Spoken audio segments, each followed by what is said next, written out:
Iloilo City.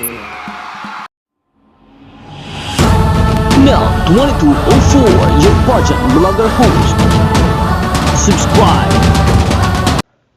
Magandang araw Pilipinas and good day pageant lovers! Good news and congratulations to Miss Universe Philippines Iloilo City Alexi May Brooks for winning Best in National Costume sa naganap na National Costume Competition ng Miss Universe Philippines 2024 sa Sultan Kudarat.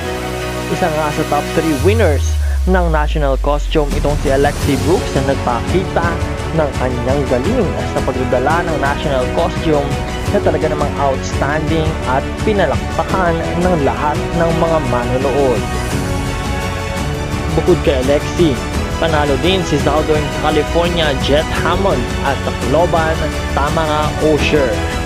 Ang lahat ng panalo ng National Costume ay nakatanggap ng 100,000 pesos in cash. Muli maraming salamat and congratulations to our very own Alexi Brooks for winning Best in National Costume. Maraming salamat sa iyong panonood at huwag kalimutan na mag-subscribe for more updates.